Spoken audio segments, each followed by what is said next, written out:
Pourquoi est-ce qu'on rit quand on regarde un film? Pourquoi certains films qui ont parfois jusqu'à 100 ans nous font toujours rouler par terre alors qu'on sait que l'humour se base sur parfois l'actualité ou sur un décalage comique qui nous fait rire justement parce que il est dans l'instant présent et que généralement quand il vieillit il ne fait plus du tout rire? Pourquoi est-ce que des fois on regarde un film de Chaplin ou de Buster Keaton et on continue à rigoler comme quand on était enfant alors qu'on ne l'est plus du tout?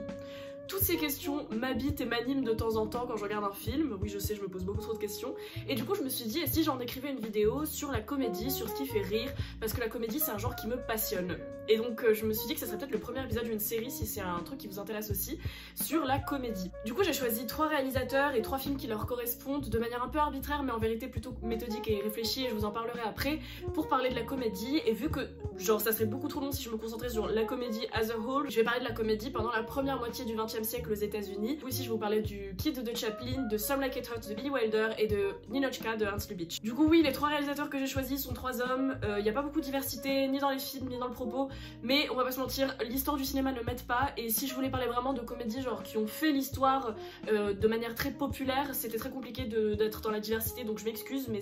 j'ai fait comme j'ai pu. Et puis vraiment, ces 3 films sont à mourir de rire, donc voilà. Et d'ailleurs, en préparant ma vidéo, j'ai réalisé que les 3 étaient très haut dans la liste du American Film Institute des 100 comédies les plus drôles du siècle, donc du 20e siècle, un peu par hasard, donc je pense que ça marchait plutôt bien.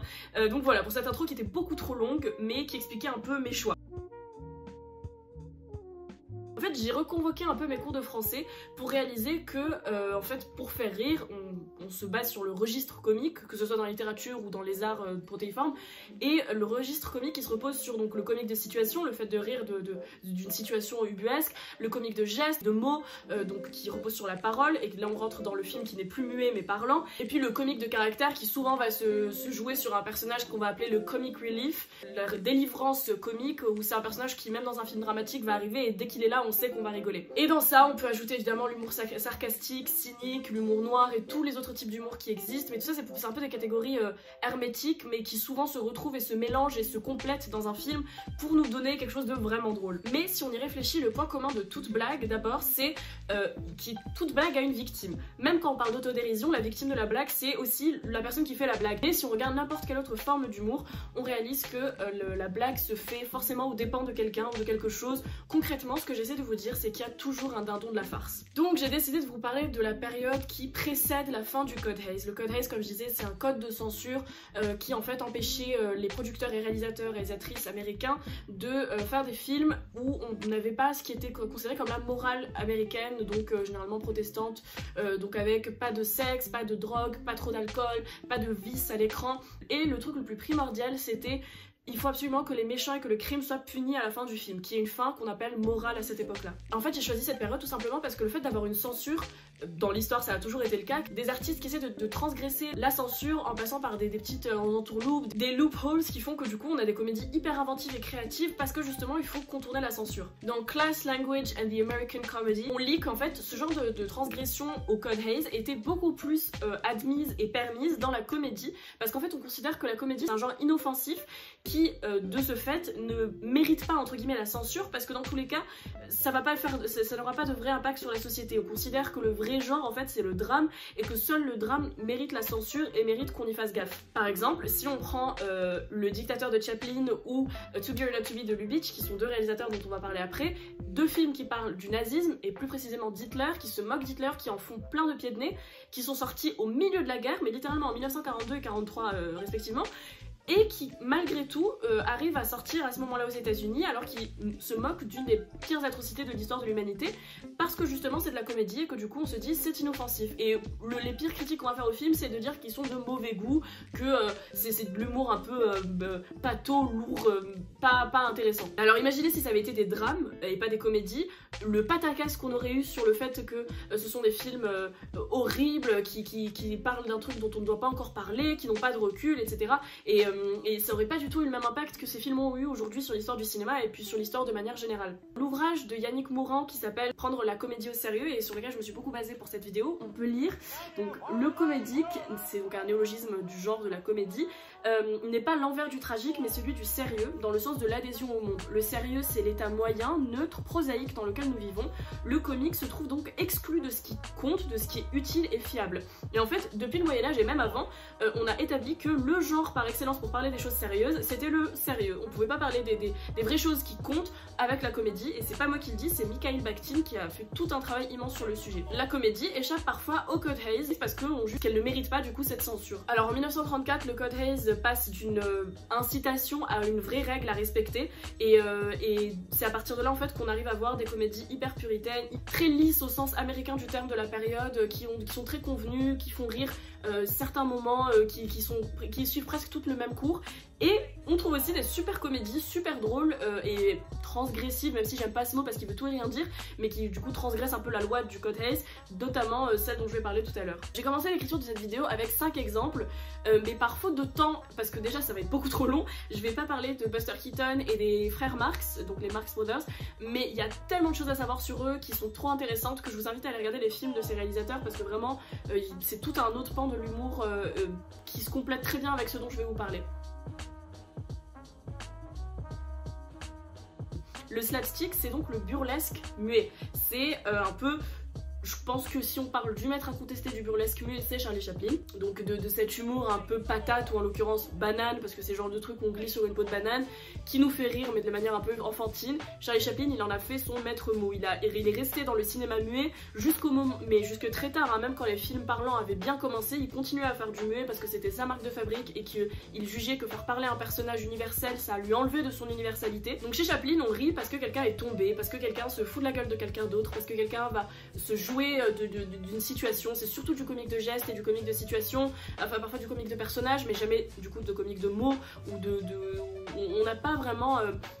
l'aspect un peu finesse que parfois la comédie peut apporter quand elle est parlante. Mais ça fait que du coup c'est un humour transgénérationnel qui s'affranchit de toute limite d'âge, de nationalité, de pays, de quoi que ce soit. Tout le monde peut rire devant un Chaplin. Tout le monde peut rire de la scène où telle personne, enfin de l'arroseur arrosé par exemple. C'est pas Chaplin mais c'est un très bon exemple. Tout le monde peut rire et c'est un rire, en fait c'est la première couche de l'humour. C'est rire d'une situation désopilante parce qu'en fait elle est inattendue. C'est rire parce qu'on est face à quelque chose qui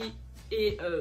en fait qui rompt la trame habituelle des choses auxquelles on s'attendait et qui nous fait avoir une réaction de surprise et donc de rire. En fait on rit parce qu'on a un décalage qui est commun à tout le monde et c'est pour ça que les films de Chaplin sont universels parce que vu que l'humour se base sur le décalage, lui il prend des décalages qui vraiment tout le monde peut les comprendre. Et d'ailleurs le comique de geste ça dépend énormément de l'angle où on pose la caméra. Une chute ne va pas avoir le même aspect retentissant selon d'où on va la filmer et c'est pour ça que là on parle vraiment de cinéma et pas juste de voir quelqu'un tomber dans la rue parce que là on part sur vidéo gag plus sur du cinéma,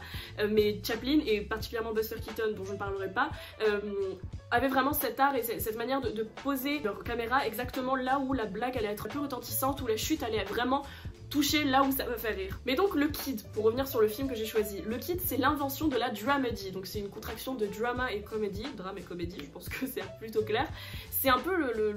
si on veut revenir à des trucs un peu littéraires, c'est un peu le drame romantique de Victor Hugo, donc le truc où on va mélanger deux genres, voire même plus, ce qui est considéré comme impossible au moment où ça se fait, mais ensuite ça devient un truc très commun. En fait, le kid de Chaplin, c'est Chaplin qui comprend que faire rire, il sait le faire maintenant, mais faire rire tout en nous faisant nous attacher à des personnages pour que ça soit plus juste une collection de scénettes, mais un vrai film avec un propos du début à la fin sur l'heure 15 que dure à peu près le film. Et bah c'est beaucoup plus compliqué et il va s'atteler à le faire et il va le faire avec brio. Dans les premières minutes du Kid, qui est pourtant un film vraiment court, on n'a pas de blagues et c'est très étonnant quand on regarde les films habituellement de Chaplin où tout se base sur des blagues, on a une blague toutes les 10 secondes, c'est chute sur de situation marrante sur situation marrante. Là on a d'abord des scènes très tragiques et émouvantes d'une maman qui va abandonner son enfant, de la pauvreté, de tout ce côté Charles Dickens que peuvent avoir les films de Chaplin. Et en fait c'est parce qu'il va nous faire nous habituer à nos personnages, nous faire nous attacher à eux pour mieux nous faire rire et bien sûr pleurer au fil du film comme le fait très bien le Kid. Donner une voix à un personnage universel, c'est lui faire perdre de son universalité, comme je disais tout à l'heure. Et en fait ça lui donne une identité, une langue, donc une nationalité parfois, une ethnie, beaucoup plus de choses et parfois même plus de genres parce que le Trump, donc le clochard de Chaplin, Charlot, c'est quelqu'un qui parfois n'a même plus de genre, mais c'est une autre question. Et en fait c'est lui donner une identité qui enlève tout le côté tout le monde peut rigoler parce que en fait il y a d'autres gens qui vont s'identifier ou moins s'identifier à lui. Donc Chaplin reste dans le muet même quand le parlant devient nécessaire et presque évident partout, jusqu'à temps qu'il arrive au dictateur et pour le dictateur il fait parler son personnage parce qu'il peut plus se taire, l'artiste en lui ne peut plus se taire parce que face à l'horreur du nazisme il peut plus se permettre de juste rester dans le slapstick muet et c'est là qu'on aura la transition. Mais pendant le Kid tout est muet et je trouve qu'on rigole quand même vachement devant ce film et on est hyper ému.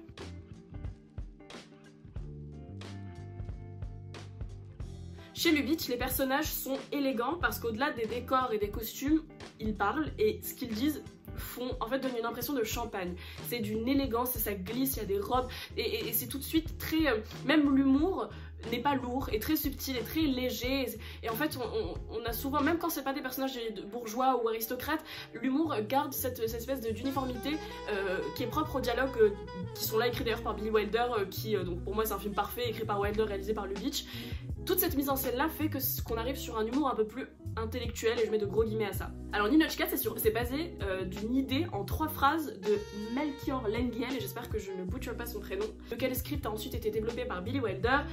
dont on reparlera. Donc les 3 phrases c'est, pour être exact, femme russe à fond sur les idées et idéaux bolcheviques, arrive dans un Paris cosmopolite et capitaliste, elle y rencontre l'amour et s'amuse beaucoup trop. Le capitalisme est finalement pas si mal. Donc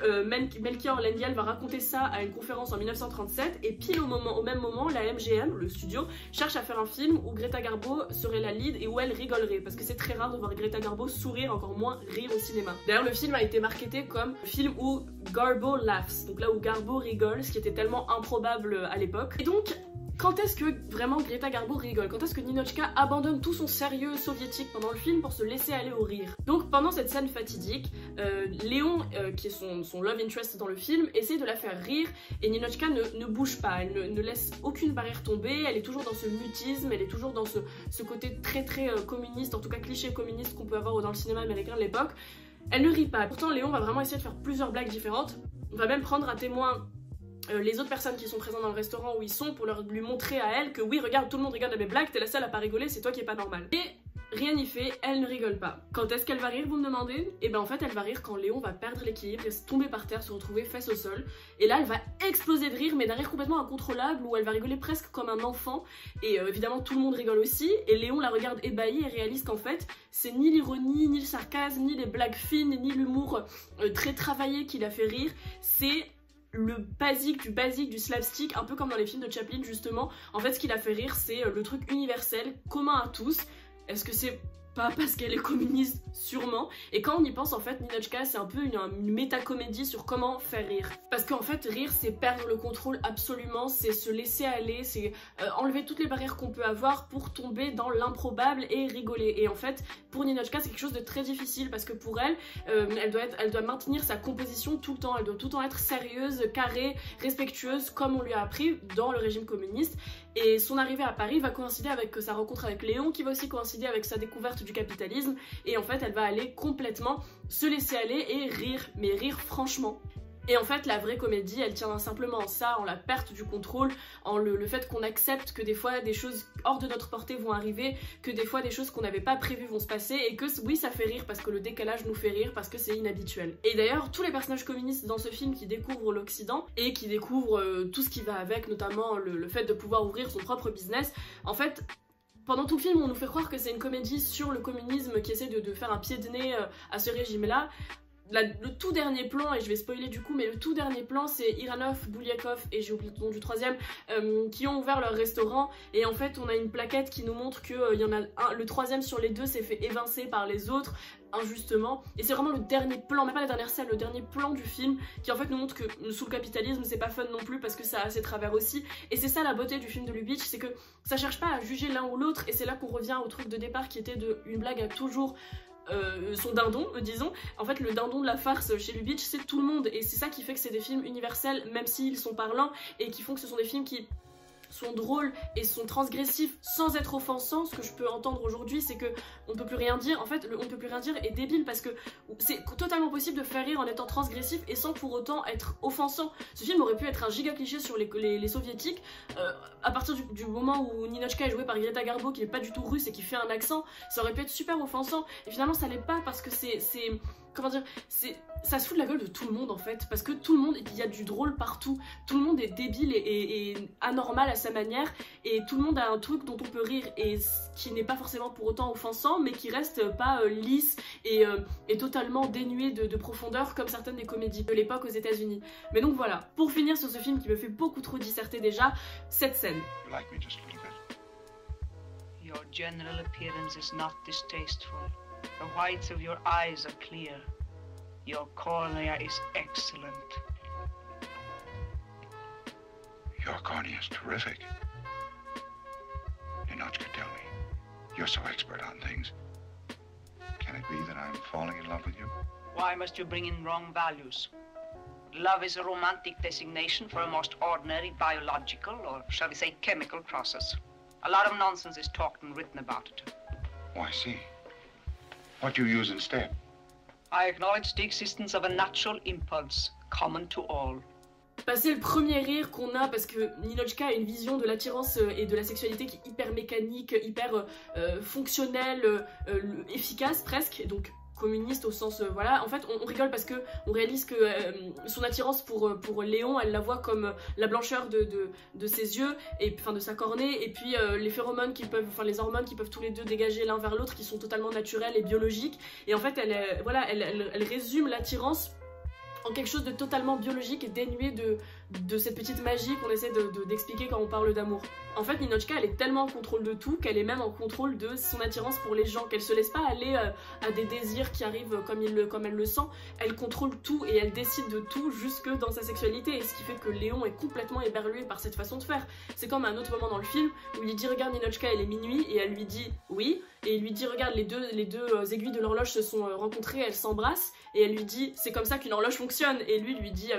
dans une envolée lyrique « Ninotchka, il est minuit, la moitié de Paris fait l'amour à l'autre moitié ». Et moi, juste pour ce genre de répliques qui sont mais à mourir de beauté et d'élégance, bah juste Ninotchka, c'est parfait comme film. En fait, Ninotchka, tout du long, c'est un film qui se moque de tout et en même temps qui honore tout, et c'est ça qui est beau. Et en fait, on rit et on réfléchit aussi de ce qu'il y a de bon et de mauvais à tous les systèmes, et on dirait presque que je parle d'un truc un peu utopique alors que ça l'est pas du tout, c'est très cynique au fond. Mais voilà, c'est un humour totalement différent de ce que Chaplin pouvait faire, mais ça les rejoint parfois, notamment quand Ninotchka rigole pour la première fois.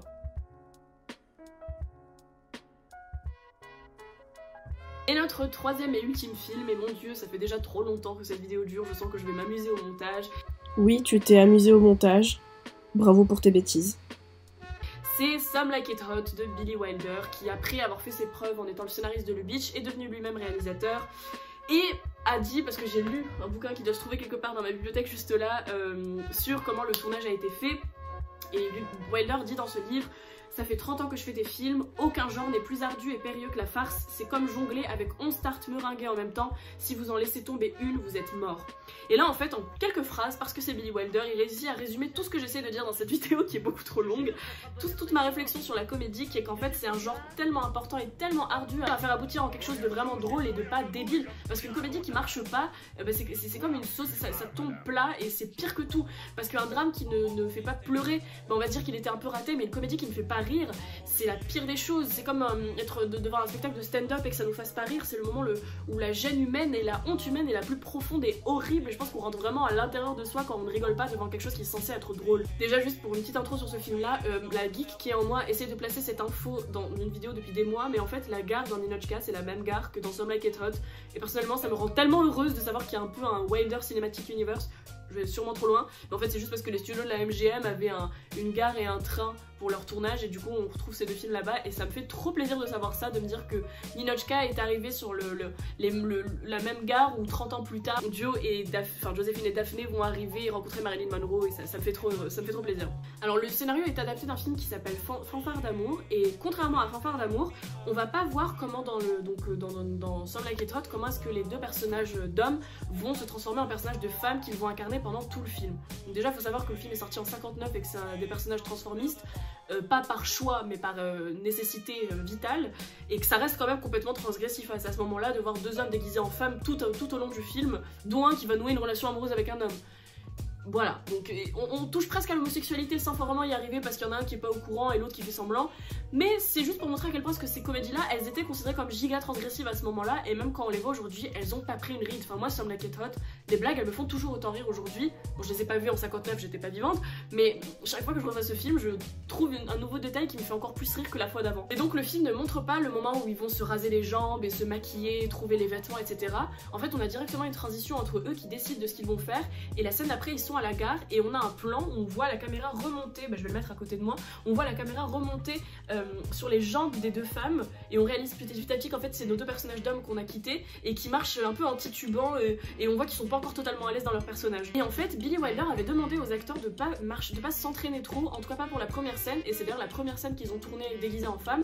justement parce qu'il voulait qu'il y ait cette impression de deux personnes qui sont en train de s'ajuster à leur rôle et qui sont pas encore trop sûrs de ce qu'ils sont en train de faire. Et toute la magie de la mise en scène de Wilder, c'est parce qu'en fait il disait au théâtre, quand des acteurs disent une réplique drôle ou qu'il y en a un qui tombe, ils peuvent laisser le temps au public de rigoler avant de reprendre. On a cet accord tacite, ou implicite plutôt, entre les acteurs et les spectateurs, qui font que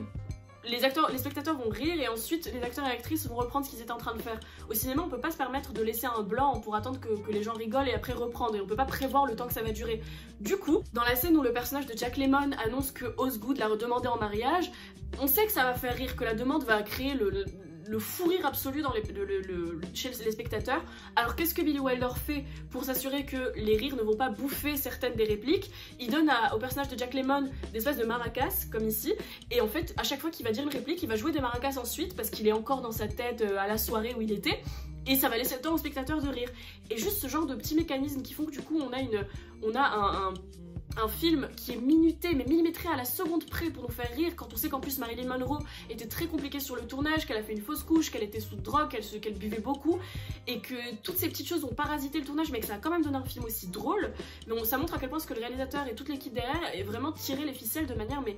sans laisser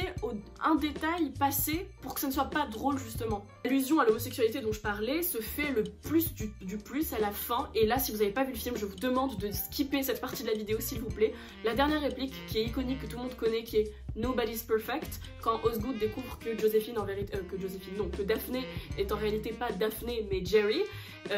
et ben cette réplique là en fait c'est un peu le gars qui dit oui, je suis pas une vraie blonde, ok c'est pas un souci, je pourrais jamais avoir d'enfant, ok c'est pas un problème, je suis un homme, personne n'est parfait. Mais en fait c'est tellement révolutionnaire de regarder ça en 59 parce que tout le monde rigole dans le public, parce que sur le coup c'est léger, c'est marrant. Mais en vérité, quand on y pense, Wilder fait quand même dire ici à Osgood qu'il s'en fiche du genre de Jerry, qu'il n'est pas surpris ou choqué, et que même si c'est une nouvelle qu'il apprend, c'est pas un truc qui le dérange, et c'est complètement fou d'avoir ça pour un public de 1959. I'm a man. Well, nobody's perfect. Le côté comique du film, en fait, il naît du fait que nous, on sait quelque chose que le reste des personnages ne sait pas, à savoir que Daphné et Joséphine sont en réalité Jerry et Joe, et en fait on rigole pendant le film de ce décalage là. En fait le décalage qui est créé, c'est complètement un comique de situation et de caractère tout au long du film, parce qu'on sait quelque chose que personne d'autre ne sait et qu'on a hâte que les autres s'en rendent compte, et que quand ils s'en rendent compte c'est vraiment genre l'apothéose, le climax ultime de oh, ils le savent enfin. Mais en vérité la partie la plus drôle c'est tout le lead-up vers ça, où en fait les gens agissent d'une manière dont ils n'agiraient pas s'ils avaient toutes les informations. Il y a asymétrie d'informations qui crée l'humour. Voilà. Après plusieurs semaines de recherche, d'écriture, de montage, j'espère vraiment que ça vous a plu et que au moins ça vous aura donné envie de voir ces 3 films et tous les autres dont j'ai pu parler. Dites-moi si ça vous plaît et si c'est un format qui vous intéresse, parce que j'en ai plein d'autres de types de comédies dont j'aimerais parler. La comédie italienne, la comédie après la censure, la comédie française, plein de choses comme ça dont j'aimerais trop vous parler si ça vous plaît. N'hésitez pas à me suivre sur Instagram, c'est là-bas où je fais tout mon contenu, et où là sur YouTube c'est simplement parce que cette vidéo c'était vraiment un gros format que je pouvais pas poster sur Instagram. Mais voilà, n'hésitez pas à me dire si ça vous plaît, si vous avez envie de voir d'autres choses dans ce genre là, et à partager ça autour de vous pour m'encourager, parce que moi je fais ça pour le fun et ça prend 35 ans à faire en plus du taf. Donc voilà, j'espère que vous allez toutes et tous bien et que vous en avez pas tous marre du couvre-feu. En vrai si, tout le monde en a marre, et je vous dis à très vite.